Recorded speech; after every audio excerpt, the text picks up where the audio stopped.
Hey everyone, welcome back to Christ is the Cure. This week we are talking about Apollinarianism and Neo-Apollinarianism, specifically in relation to the Christian apologist William Lane Craig. And I'll tell you why we're talking about that here in a second. But before we begin, remember that Christ is the Cure is subscriber supported, and we still need people to join the support team. This is what makes the show go on. This is what allows me to put the time and effort into it. And ideally, I would like to expand and make this more than what it currently is. So I try to put out free PDFs, graphics, and try to make quality over quantity, right? And that's really what you do as a patron. If you enjoy Christ the Cure, if you enjoy what I'm trying to do here, if you enjoy the topics we talk about and how we talk about it, and you want to support the free materials for everyone else, then consider becoming a patron. So pray about it, become familiar with me and my work, and, weigh and measure whether or not you think this is something worth supporting. And if you feel led, then become a patron. And there are some perks, being a patron. I can't tell you to bank on those perks because I do my best, but I'm kind of juggling, multiple things at once. But there's perks for being a patron, including some patron exclusive courses. And you get early content, you get some PDFs that people don't get. You get show notes that some people don't get, and stuff like that. So there are some perks, but really it's about whether or not you believe in what we're doing here and you think it's worth supporting and that it's beneficial to the church. And yeah, that's really what it is. So today we're talking about Neo-Apollinarianism and Apollinarianism, William Lane Craig. Next week, we will talk about the Christ is the law, and that might be one or two parts. And then we're going to go on break for, about a month because I'm going to be doing stuff for patrons. I'm going to be prepping stuff. I also have my 10-year anniversary coming up, and so I'm focusing on my wife. And then whenever we come back in January or February, I'm not sure when, we're going to start a series going through Tulip of Calvinism. But the way we're doing is we're using Tulip as the framework, and we'll be going through each point and surveying different views. So we'll go through T, like total depravity, and then we'll compare Calvinism on total depravity, Arminianism on total depravity. I may go into looking at how Eastern Orthodoxy or Roman Catholicism, I haven't decided yet. So I need to work all that out. I need to map it. I need to plan it. But that's going to be our longer series for the spring, if you want to call it that. And then after that, we're going to do a shorter series on the Lord's Supper. And then I have a few other episodes on the docket. But the big one is going to be that Tulip series, which people may think that that's a Calvinism series. And it kind of is because it's using the Calvinistic acronym as like the baseline. But that's just how it makes sense in my head to organize it. But I'll have it labeled so you can go through and pick it. And I'm trying to decide whether or not I'm going to break it up for have all the T's together, or whether or not I'm going to put all the T's in one episode. I'll figure it out, and I'll let you guys know. So that's what you can expect coming back, along with stuff I do on the side. Like I've been doing PDFs on Christian cults, and that should be published by the time this episode airs and stuff like that. For William Lane Craig and Neo-Apollinarianism, this actually came up in I think it was a Q&A on Instagram, and people were curious about it. And so I was like, well, I'll do an episode of this instead of one on kenotic Christology, because I wrote an article on kenotic Christology, and I thought, well, I'll turn that into an episode. But really, there wasn't a point. And there were some other reasons why I was like, nah.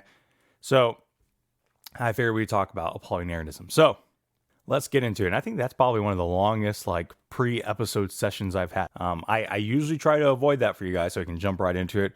But I wanted to make sure that I'm at least promoting Patreon, because one of the big issues was that I don't like promoting stuff like that.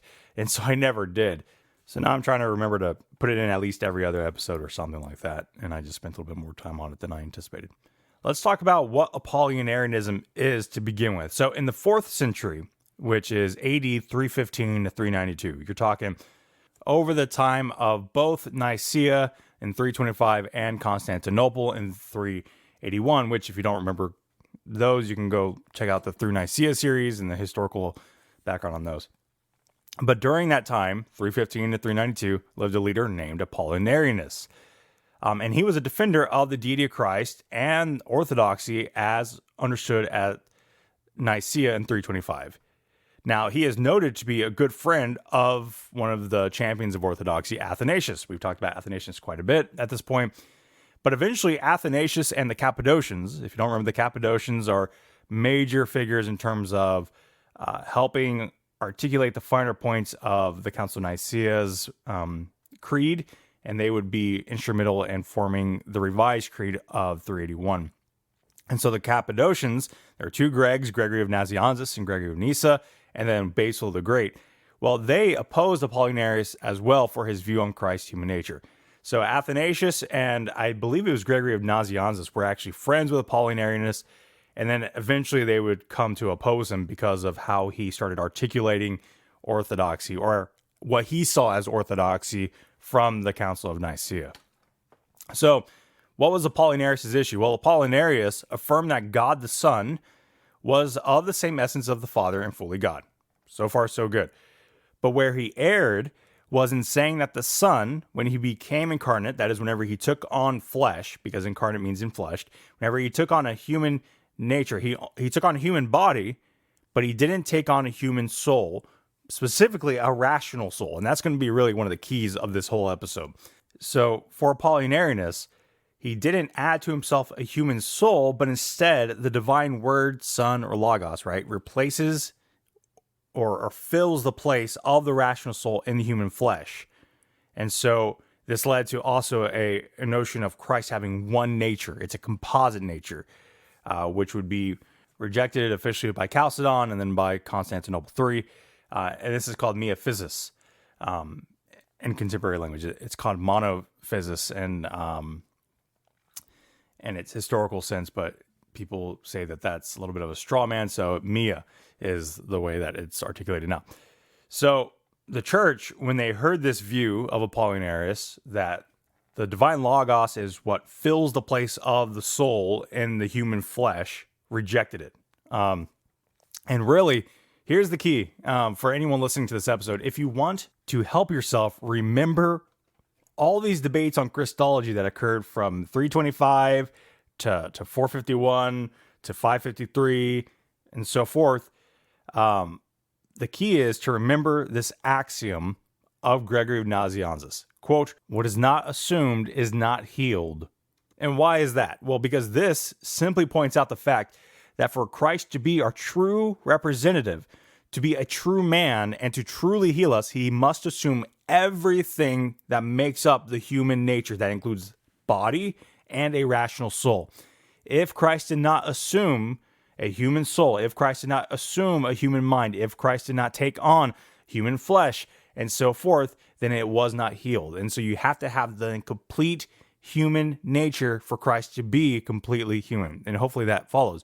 So if you want to think about Christology as you go through life and you're like, I don't have time to read through the Acts of Constantinople 2 or 3. I don't have time to read through that kind of stuff.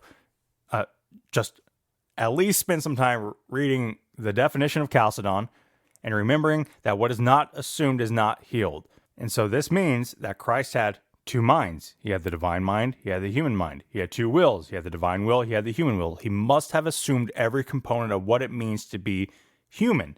And those things are properties of human nature. To be human is to have not only flesh, but to have a rational soul, to have a mind, to have emotions, to have a will, to have so on and so forth.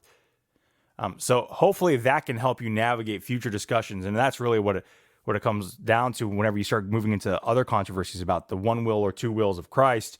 The position has been officially two wills of Christ. And so whenever you're talking about Jesus in the Garden of Gethsemane, and he's struggling in his will, with the idea of going to the cross, you're like, well, how does that make sense? Well, he has a human will and he has the divine will. And the articulation has always been that the human will follows the divine will, but he still has that human will and he still acts through that human will. And it's still the person of the Son. All this is still happening to the person of the Son, but in accordance with his natures. And so that's crucial. And really, I'm going to say this again at the end of the episode, but if you want a go-to one-stop shop book that goes through all of this, get God the Son Incarnate by Stephen Wellum. I'm going to recommend that book till I die, probably, because it really is fantastic. So let's talk again about this issue. So the church rejected Apollinarius because he rejected the idea that Christ assumed a rational soul, but instead the Logos was the rational soul in the human flesh. So the rejection of Apollinarianism would move into affirming that, again, there are two natures, and the active subject of those two natures is the single person of Christ. It rejected what is called a word-flesh paradigm. Instead, it affirmed that Christ had a human soul, which includes a will, mind, and general psychology. To quote the historian Richard Price from his introduction on the Council of Ephesus of 431, Apollinarius, quote, proposed a schema by which the divine word in effect replaced the human mind, the seat of cognition, volition, and the higher faculties of the soul, in the person of Jesus Christ, end quote. And so you would have Apollinarius being rejected as early as 381 at the Council of Constantinople, and the name of Apollinarius would be utilized as a means of polemics for Nestorius, who was attacking this title of Mary of Theotokos, meaning God-bearer. And he would say that this title indicated a revival of Arianism and Apollinarianism. Of course, the polemics were exaggerated. This is how polemics worked back then. But nonetheless, it shows how pressing the issue of Apollinarius was because it could be evoked as a scare tactic, if I could put it in contemporary language. So the Council of Constantinople rejected Apollinarius in 381. The Council of Ephesus in 431 works from that as per the Council of 381. So it presupposed that condemnation and position of Apollinarianism.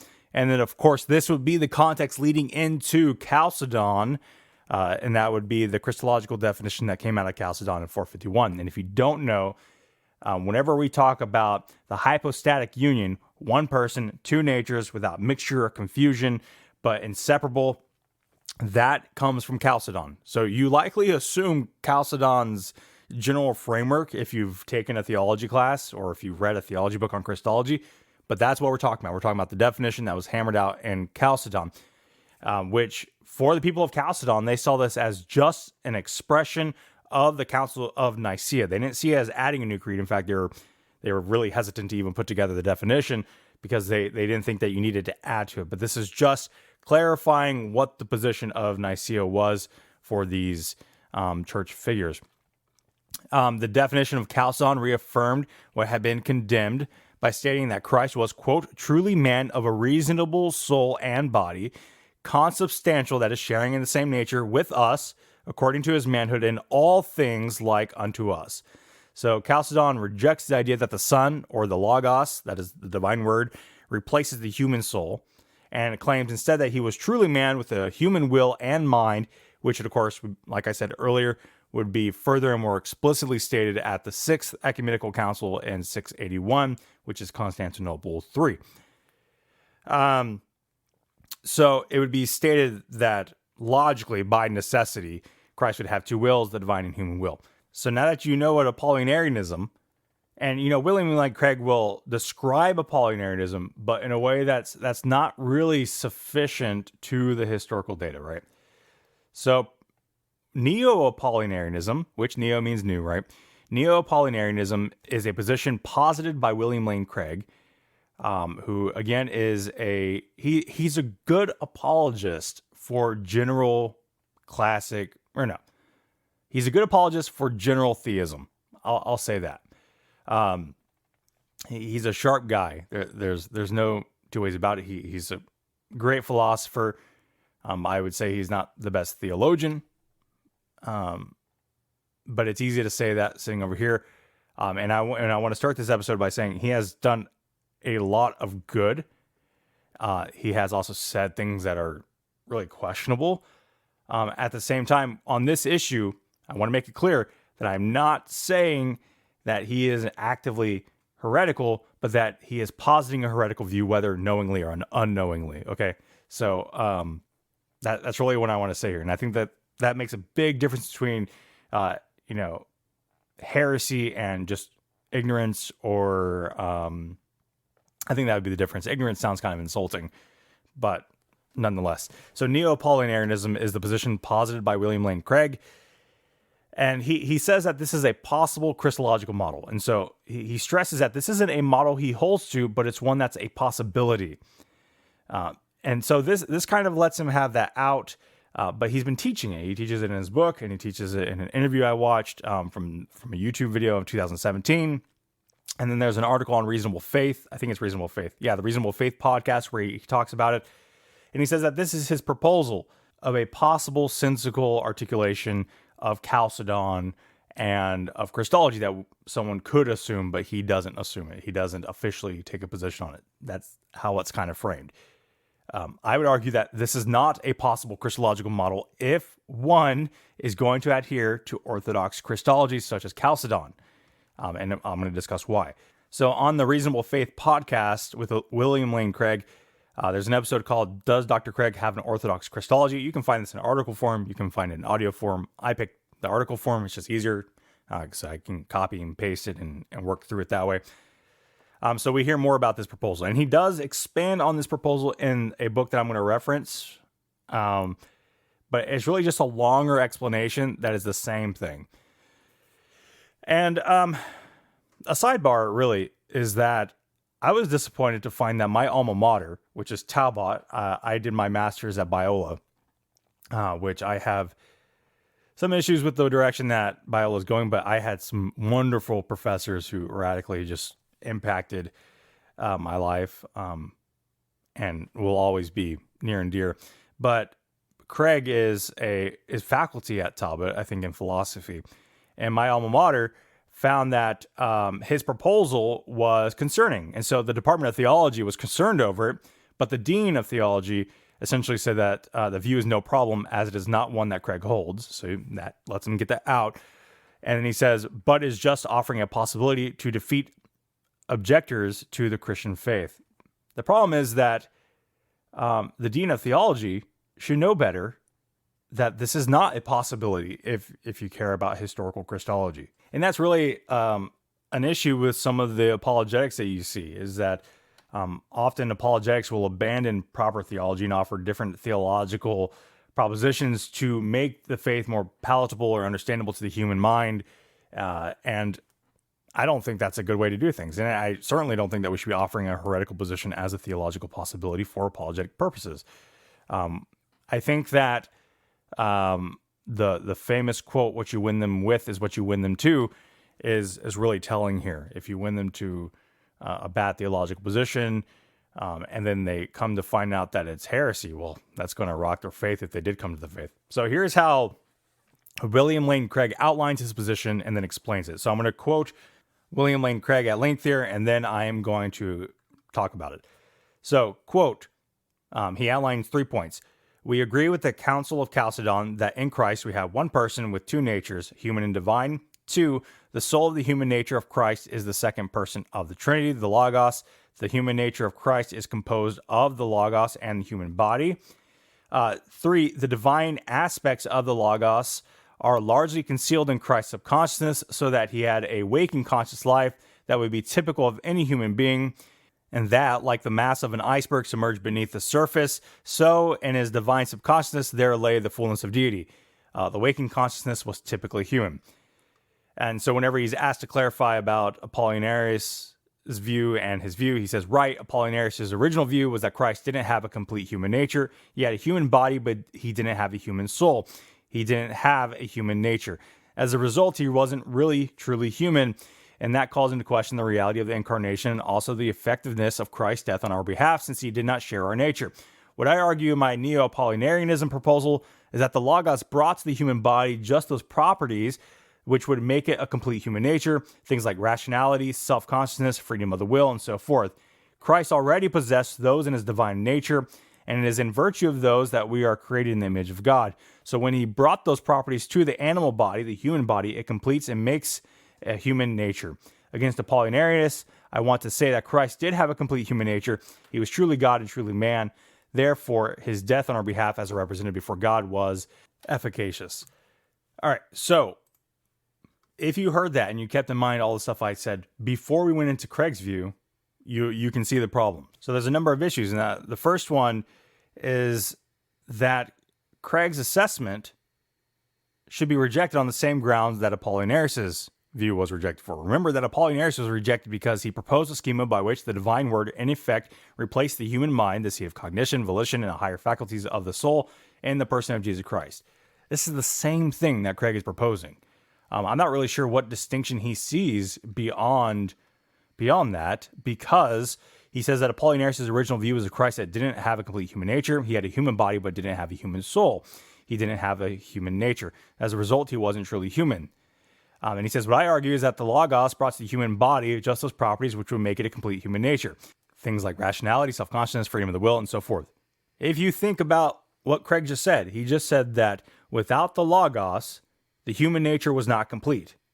Therefore, the Logos didn't take on a complete human nature. Instead, he formed a complete human nature by supplementing what the human nature was lacking. That same issue as Apollinarianism. Let's see. So as we go through these points in a little bit more detail, we'll likely end up repeating some things. So apologies for that, but then again, it might be helpful because some of this can be confusing. So his first point is fine, right? His first point was, we agree with the Council of Chalcedon that Christ, we have one person and two natures, human and divine. Now, that's fine on the surface, because the problem is that William Lane Craig operates with a different definition of what a person entails. And I believe that Stephen Wellum talks about this in his book too.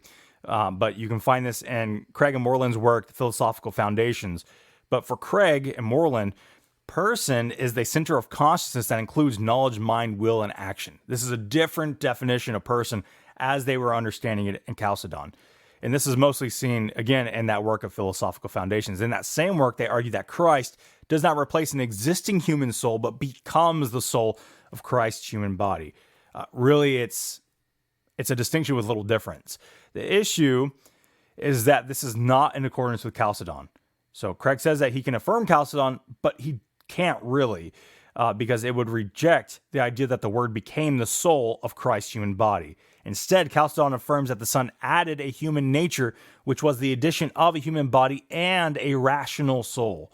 That's what the position of Chalcedon was. And at this point, like we said, Apollinarianism was rejected at the Council of 381, and also 431 with all the preliminary documents to Chalcedon, and then 451 at Chalcedon, and then, of course, as you go forward, it was already assumed. So Craig also openly proposes what is called monotheleticism, which is a logical expression of this position, and that is the idea that Christ had one will, and that was rejected again at Constantinople III. And you would have to hold that position because you believe that the will comes from the seat of consciousness, which is the soul of the human flesh. And that, of course, is the divine Logos. So to state it again, Christology of Chalcedon never would have accepted the idea that Christ was the human soul in the human body. It's really Apollinarianism. But instead that they would say that the person of the Son assumed a concrete human nature of body and rational soul. And of course, rational soul in that context are those components that Craig argues the divine nature brought to the human nature. So when Craig and Moreland state that the Logos completes the individual human nature of Christ by furnishing it with a rational soul, which is the Logos himself, this is not in agreement with Chalcedon. It creates a problem. It says that the human nature was not a complete human nature until the Logos filled in those gaps. Craig's second point, Craig says, quote, the soul of the human nature of Christ is the second person of the Trinity, the Logos. The human nature of Christ is composed of the Logos and a human body. Notice that this is, of course, exactly the charge against Apollinarianism, and this deprives the Son of having a truly human nature body with rational soul. Instead, we have a composite. The human nature of Christ is the composition of the Logos filling in those gaps in the human flesh. So this makes one nature, not two natures, whenever you start really getting into the nitty-gritty of it. But it's because of the way that he starts defining terms that he can argue for two natures in one person. And so, really, whether knowingly or unknowingly, Craig is saying that he agrees with Chalcedon, but he's changing all the language to say that he can agree with Chalcedon. And that's just not how you do things. There's a context to it. So what he argues in his Neo-Apollinarianism position is that the Logos brought to the human body those properties that would make it a complete human nature, rationality, self-conscious, freedom of the will, and so forth.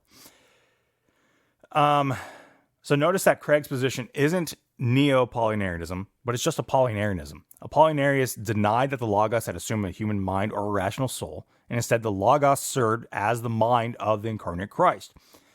Really, this begins to break down in how Craig understands the definition of various terms. Like I said, persons, natures, and for Craig, nature is a set of attributes. So that, again, it's working with a different definition. I do also think that there should have been a little bit more hesitation to even call this idea Neo-Apollinarianism, but I have to commend the honesty here, right?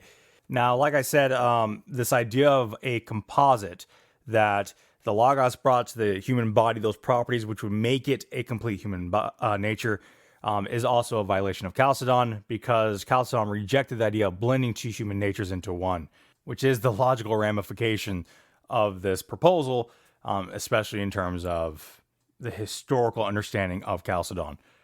Now, I'm going to quote the Reformed Arsenal's summary. I'll link the article in the description, but I thought it was a good summary of the problem. Quote, while Apollinarianists argued that the Logos was the mind or rational soul of Christ, Neo-Apollinarianism argues that the entire immaterial component of Christ is the Logos. So it goes a little bit further. The quote continues, what was assumed in the incarnation was a body. The result is a Christ, contrary to Scripture, that is very much unlike us. See Hebrews 2:17. His mind is infinite, but my mind is finite. His spirit is eternal, but my spirit is created. His will is immutable, but my will is mutable. Only if, as the Chalcedon definition argues, Christ takes on a complete human nature, can this be resolved. Christ must take on a finite human mind, a created human spirit, and a mutable human will in order to be our great high priest. And that's reformedarsenal.com, William Lane Craig, Neo-Apollinarianism. And I believe that's a series of articles. I'm not really sure how good the other ones are, but I found that summary helpful. Now, what's interesting is that there are other questions that can arise about this view overall that aren't really addressed in their book and in this article and in this podcast that I listened to on YouTube. I can't remember who the author is. Forgive me. If you look it up on YouTube, I'm sure you'll find it. It's really not cleared up. And I believe that Craig falls into the category of functional kenotic Christology, and I talked about why you got to be careful, saying that that's an error in itself. But really, the big question is, how does this consciousness in Christ work whenever he has this divine aspect being concealed in Christ's subconscious that acts for this type of split consciousness? If you have this divine Logos filling in these properties that were missing from the human body, such as the human will, rationality, and freedom, then doesn't this mean that the divine person suffered change in this split consciousness, meaning that he's no longer mutable or impassible, but instead he has this split consciousness, and logically, that means that the divine nature took on change. It changed in this incarnation. And that's another issue that's been dealt with in church history. So there are a number of questions about Craig's presentation. But what is clear is that his view is just Apollinarianism. And it should not be considered a possible model if we take seriously historical theology and what Chalcedon says. If we're going to say that we agree with Chalcedon, then we have to agree with Chalcedon and what it said and what it intended within its historical context. That said, the issue of one mixed nature can also be, discussed. But I have a hard time squaring it all together, really. So I don't find any clarifications helpful. At the end of the day, you can say, well, Craig doesn't actually hold that position. He just says it's a possible potential model. That said, I'm left wondering, well, what is the model he holds to, if that's not the model he holds to? Anyway, so like I said, anyone who wants to go into more detail about these issues of Christology, God the Son incarnate by Stephen Wellum is fantastic. And like I said, I believe he talks about Craig and Moreland, specifically in the subject of kenotic Christologies, but he goes through the narrative of redemption and how that informs Christology. Then he goes into the biblical theology. He goes through historical theology, and then he also goes through contemporary issues such as kenotic Christologies, and then he goes through articulating and answering questions in the contemporary setting. And it's just really probably the best book on Christology that I've read. And I know there's a lot of classics out there, and I know that's saying probably more than it should be, but it also, regardless of how you feel about the Gospel Coalition, they do have good articles and stuff like that every so often. And one of the good things they have are lectures by Stephen Wellum that go along with this book for free. And I think that that's pretty cool.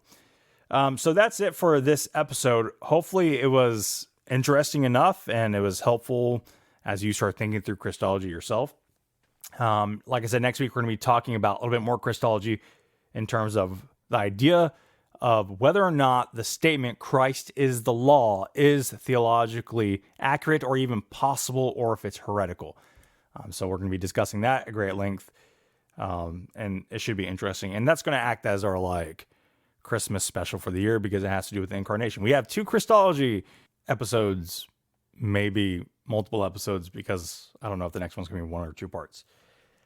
So that's kind of cool. Maybe we'll do that around Christmas time next year. Yeah, that said, you guys have a great and wonderful weekend, and God bless you all.